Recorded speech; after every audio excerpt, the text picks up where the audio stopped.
नमस्कार दोस्तों, स्वागत है आपका अपना यूट्यूब चैनल टुडे एग्जाम पर। दोस्तों आज है आपका 30 जनवरी 2023 और आज आपका जो है एसएससी जीडी का एग्जाम था। थर्ड शिफ्ट का भी एग्जाम समाप्त हो गया है। थर्ड शिफ्ट के एग्जाम में जीके और हिंदी के सेक्शन से जो भी प्रश्न पूछे गए सभी प्रश्नों को लेकर आ गया हूँ। दोस्तों आज यूँ कहे तो आज हमारा एक्स्ट्रा फैक्ट का दिन है। आज जो है सेकेंड शिफ्ट और थर्ड शिफ्ट में खाली एक्स्ट्रा फैक्ट के क्वेश्चन आए हैं 80% से ज़्यादा। आप देख सकते हैं इस वीडियो में क्वेश्चन और हमारा पढ़ाया गया पहले, अगर पहले से हमसे जुड़े हैं आप तो आप खुद ही एनालाइज कर पाएंगे। तो चलिए दोस्तों देख लीजिए कौन कौन सा प्रश्न पूछा गया था।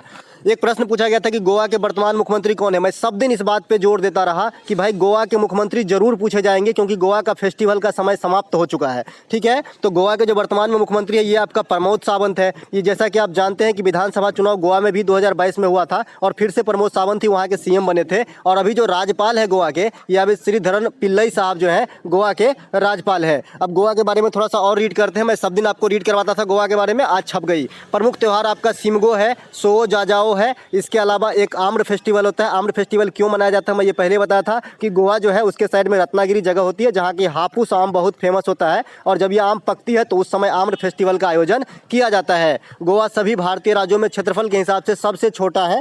गोवा में कोंकणी भाषा बोली जाती है। इसके अलावा गोवा में साक्षरता यानी लिटरेसी रेट की बात करें तो तीसरा सबसे अधिक लिटरेसी रेट वाला है। सबसे पहले आपका केरल है, फिर मिजोरम है और फिर जो है आपका गोवा है। तो तीन जरूर याद रखेंगे, first second third literacy rate में। ठीक है, इसके अलावा गरीबी उन्मूलन का नारा किस पंचवर्षीय योजना में दिया गया, बताइएगा जी, पढ़ाए हैं कि नहीं पढ़ाए हैं। गरीबी उन्मूलन का नारा जो है ये 5वीं पंचवर्षीय योजना में दिया गया था। 5वीं पंचवर्षीय योजना के समय प्रधानमंत्री आपका इंदिरा गांधी था। इस पंचवर्षीय योजना में काफी फेरबदल हुई थी और इनके सरकार भी गिर गई थी और जनता सरकार की जो पार्टी की सरकार बनी थी और फिर से कांग्रेस की सरकार बनी। तो ये पंचवर्षीय योजना काफी उथल पुथल भरा रहा था। इसके अलावा प्रथम पंचवर्षीय योजना जो था ये आपका हैराट डोमर के मॉडल पर आधारित था। द्वितीय पंचवर्षीय योजना जो है आपका पीसी महालनोबिस के मॉडल पर आधारित था। प्रथम का कार्यकाल जो है 51 से 56 रहा था, 1951 से 1956, और दूसरा का जो रहा था 56 से 61 रहा था। ये बात ये भी आपके एग्जाम में छप गए हैं। एक क्वेश्चन आज पंचवर्षीय योजना से 2 क्वेश्चन पूछे गए हैं। तृतीय पंचवर्षीय योजना जो है ये गाडगिल फार्मूला कहिए, चक्रवर्ती फार्मूला कहिए, ठीक है, इस पे आधारित था। इसके अलावा योजना आयोग जो है कुल कितने पंचवर्षीय योजना का निर्माण किया, तो टोटल 12 पंचवर्षीय योजना का निर्माण किया। और 12वीं पंचवर्षीय योजना का जो कार्यकाल था 2012 से 2017 था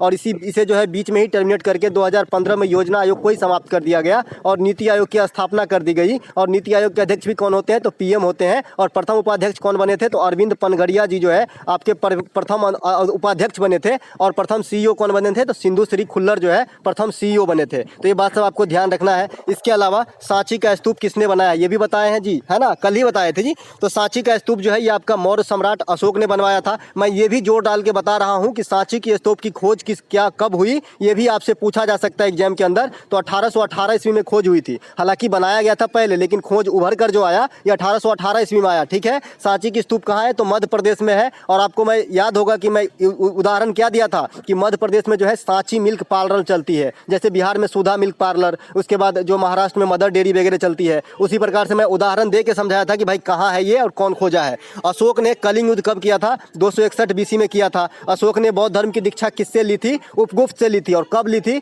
कलिंग युद्ध के बाद। इसका जो है हृदय परिवर्तन हो जाता है बहुत सारे जनसंहार के बाद और ये जो है बौद्ध धर्म अपना लेते हैं। अशोक के समय जो है तृतीय बौद्ध संगति आपका पाटलिपुत्र में होता है। ये बात भी ध्यान रखेंगे क्योंकि अशोक से 2 दिन से क्वेश्चन पूछा जा रहा है। इसके अलावा अशोक को देवनाम प्रियदर्शी कहा जाता है। इसे VVI करके रखिएगा, देवनाम प्रियदर्शी। जिसको एग्जाम देना है कि भाई अशोक का जो है उपनाम क्या है, तो देवनाम प्रियदर्शी कहा जाता है। ठीक है, ये जरूर पूछा जाएगा आपसे। मीनाक्षी सुंदरम पिल्लई का संबंध किस नृत्य से है, आपसे पूछा गया था। देखिए मीनाक्षी सुंदरम पिल्लई जो है ये आपका भरतनाट्यम से है। आज दोनों शिफ्ट में भरतनाट्यम के कैरेक्टर को पूछा गया है। इससे पहले जो है आपका पूछा गया था कृष्णा नायर का संबंध किससे है, तो ये भी भरतनाट्यम से थे। और मीनाक्षी सुंदरम पिल्लई भी भरतनाट्यम से संबंधित नृत्यांगना है। भरतनाट्यम जो है तमिलनाडु का प्रमुख नृत्य है। एस बाला सरस्वती, रुक्मिणी देवी अरुणडेल, ये सब जो है भरतनाट्यम के प्रमुख नर्तक और नर्तकी हैं। इसके अलावा सतरिया जो है ये असम का नृत्य है और ये भी आपका शास्त्रीय नृत्य है। इसके संचालनकर्ता कौन थे, तो वैष्णव संत जो है शंकर देव को इसके शुरू करने का श्रेय दिया जाता है। ये भी आपके एग्जाम में छपे हैं। ठीक है,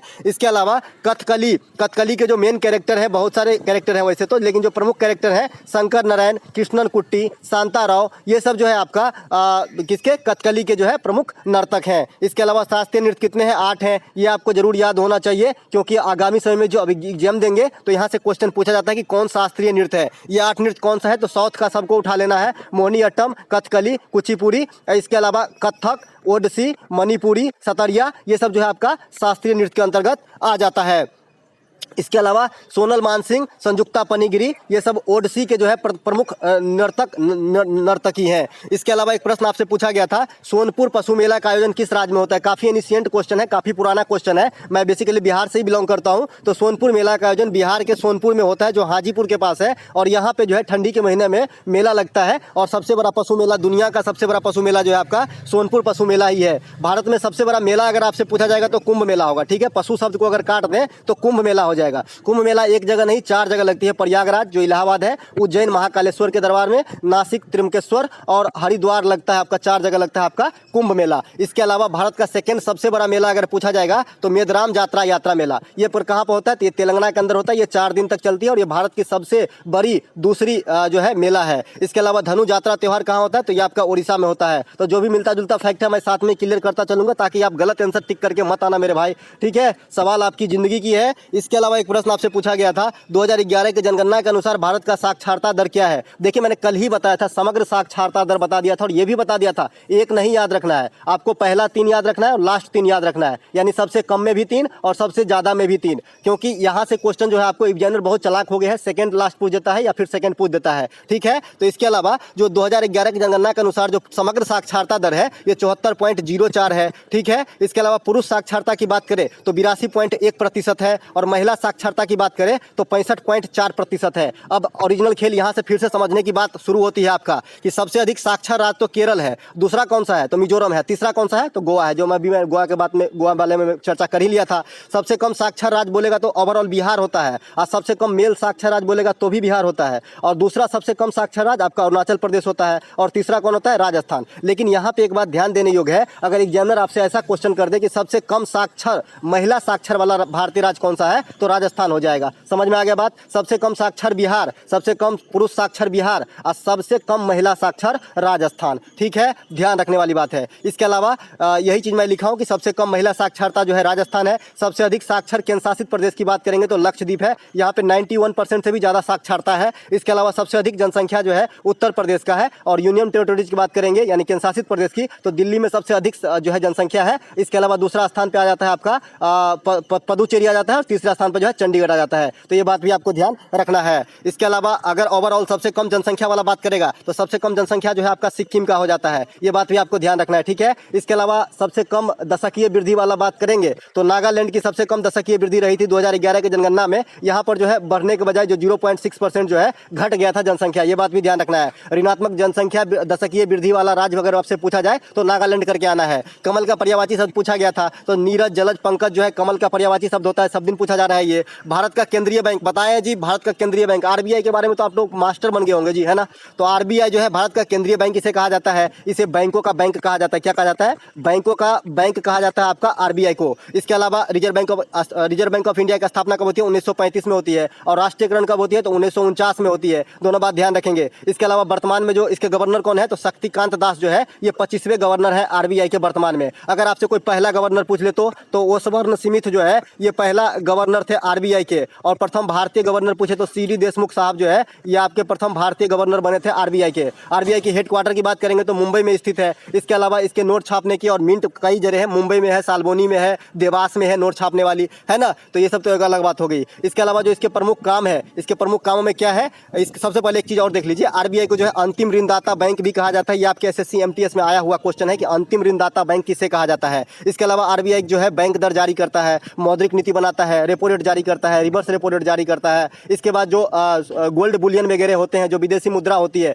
उसको स्टोर भी आरबीआई के पास ही होती है। तो ये बात भी आपको ध्यान रखना है। सभी प्रकार के नोट छापती है आरबीआई। 1 रुपये की नोट छापती तो है, लेकिन इस पे साइन जो है वित्त सचिव भारत सरकार के होते हैं, और अन्य सभी नोट जो 1 रुपये से जो भी बड़ा है, जैसे 2 रुपया, 5 रुपया से लेकर 2000 तक के सभी का साइन जो है आरबीआई के गवर्नर का ही साइन उस पर होती है, जैसा कि आप नोट पे देख पाते होंगे। इसके अलावा 1 रुपये की नोट पे किसके साइन होते हैं? तो वित्त सचिव भारत सरकार के जो है साइन होते हैं। ऐसा कौन सा प्रधानमंत्री है जो वित्त सचिव भारत सरकार भी रहा है? तो ये मनमोहन सिंह है, ये बात भी ध्यान रखिएगा। मनमोहन सिंह आरबीआई के गवर्नर रहे हैं, डिप्टी गवर्नर रहे हैं, वित्त सचिव भारत सरकार रहे हैं, वित्त मंत्री रहे हैं, प्रधानमंत्री के सलाहकार रहे हैं। तो मनमोहन सिंह के बारे में जितना कहा जाए कम है, बहुत सारे पोस्ट को इन्होंने होल्ड किए हैं। इसके अलावा राष्ट्रीय गीत कहाँ से निहित है पूछा गया था। निहित होना का मतलब होता है कि कहाँ से लिया गया है, इसमें कहाँ पर मतलब अटैच है। तो राष्ट्रीय गीत जो है आपका, ये आपका आनंद मठ से लिया गया है। आप जानते हैं वंदे मातरम हमारा राष्ट्रीय गीत है, और जो जनगण मन है ये हमारा राष्ट्रीय गान है। तो जो वंदे मातरम है ये आपका जो है बंकिम चंद्र चटर्जी ने लिखा है और आनंद मठ से लिया गया है। इसके बाद जो राष्ट्रीय गान है ये भारत विधाता शीर्षक में सबसे पहली बार छपा था।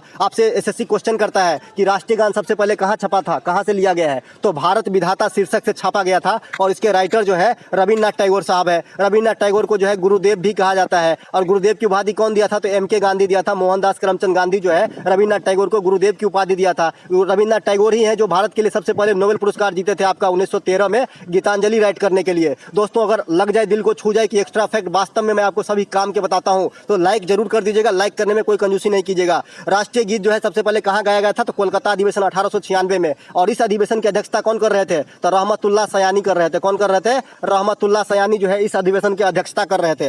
राष्ट्रीय गान जो है ये आपका कोलकाता अधिवेशन में ही गाया गया, लेकिन 1911 में गाया गया। अगर आपसे कोई पूछ ले कि पहले राष्ट्रीय गीत गाया गया कि पहले राष्ट्रीय गान, तो पहले राष्ट्रीय गीत गाया गया। ठीक है। इसके अलावा एक प्रश्न पूछा गया था कि 12वीं पंचवर्षीय योजना का समय अवधि क्या था। मैंने बताया दोस्तों कि आज पंचवर्षीय योजना से 2 क्वेश्चन पूछा गया है। पंचवर्षीय योजना पे मैंने आपको एक होल वीडियो दे दिया है, आर्टिकल पे होल वीडियो दे दिया है, सीएम गवर्नर पे होल वीडियो दे दिया है, डांस फेस्टिवल पे होल वीडियो दे दिया है, जो भी करंट के खेल खिलाड़ी हुए हैं वो सभी होल वीडियो दे दिए हैं। तो काम आपका बन जाता है। ये सब टॉपिक आउट है, आप लोग अच्छे से रीड करके वीडियो देख के जाए। और एक भी प्रश्न आपको छूट जाए तो आके मुझे बताना। इसके अलावा जो है 2012-2017 जो है 12वीं पंचवर्षीय योजना का समय अवधि रहा था। और यह अंतिम पंचवर्षीय योजना था। कैसे अंतिम पंचवर्षीय योजना था, मैं बता ही दिया कि नीति आयोग की स्थापना हो जाती है 2015 में और इसे बीच में ही टर्मिनेट किया जाता है। ठीक है। इसके अलावा एक प्रश्न आपसे पूछा गया था कि भोजन का पाचन कहाँ से शुरू होता है, तो ये मुख से शुरू होता है। मुख में जो लार निकलती है इसमें एक टाइलिन नामक एंजाइम पाया जाता है, जो मांड के पचाने पे जो है, या मांड या कहिए या स्टार्च कहिए, इसे पचाने पे काम स्टार्ट कर देता है। और भोजन का पाचन मुख से ही शुरू हो जाता है। इसके बाद छोटी आंत में जाती है। छोटी आंत में जो है भोजन सबसे पहले पेट में जाती है, वहाँ पे हाइड्रोक्लोरिक अम्ल मिलती है। इसके बाद छोटी आंत में जाती है और वहाँ पे पेप्सिन, रेनिन वगैरह एंजाइम निकल के जो है प्रोटीन वगैरह को भी पचा देता है। और पूर्णतः खाना आपको छोटी आंत में जो है पच जाती है।